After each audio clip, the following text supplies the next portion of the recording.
Bonjour à tous les auditeurs et toutes les auditrices de vipradioonline.fr. Tout de suite, notre podcast radio RVPB, reportage VIP Presse Adam Brandt à propos du film Top Gun Maverick, réalisé par Joseph Kosinski.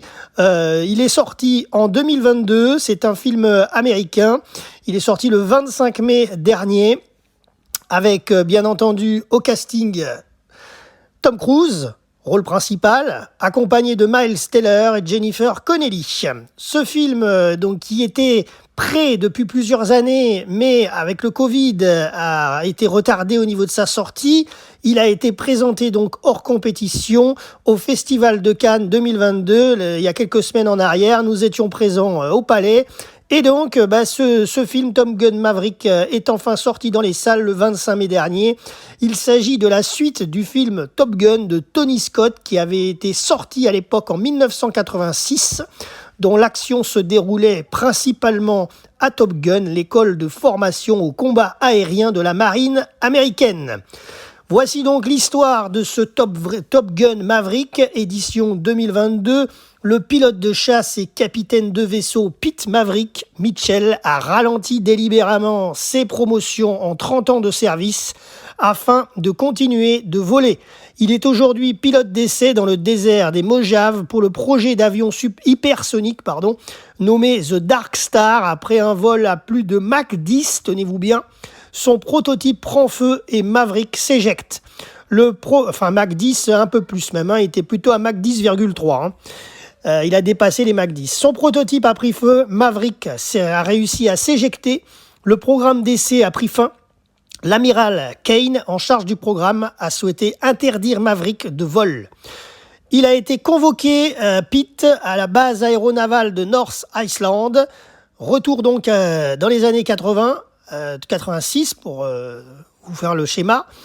Il était même étonné lui-même. Donc il retourne à l'école Top Gun pour entraîner, ça il ne le savait pas, un groupe de diplômés de l'école de chasse de Top Gun.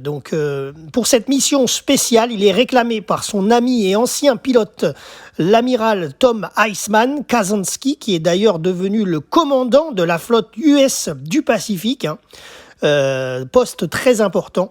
Parmi eux se trouve le lieutenant Bradley Rooster Bradshaw, le fils de son défunt meilleur ami et navigateur Nick Goose Bradshaw. Le vice-amiral Simpson supervise la mission et il signifie à Pete Maverick qu'il a le choix de refuser, mais qu'il s'agira de son dernier poste et non pas comme pilote de chasse, mais comme instructeur de ces jeunes. Un refus lui entraînera automatiquement une interdiction définitive de vol. Ensuite, Pete Mitchell Maverick retrouve son amie Penny, amie d'enfance, la fille d'amiral.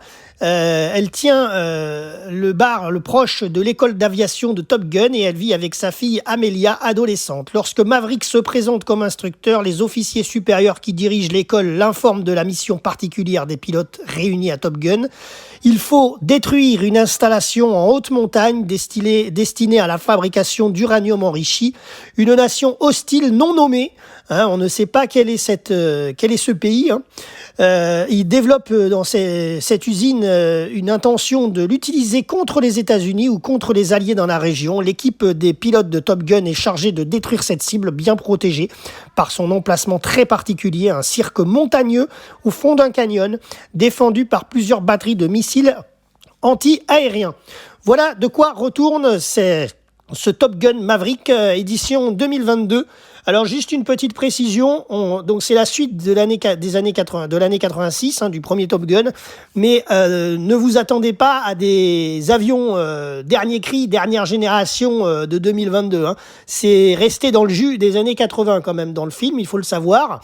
On repart avec des F-16, des F-14, des F-18 et on sent bien que l'idée de conserver les années 86-90 sont toujours là, présentes dans le film, puisque ça reste sur cette époque-là. Voilà, mais enfin, c'est un beau chef-d'œuvre, c'est un beau film à voir et à revoir dans les salles obscures. Bravo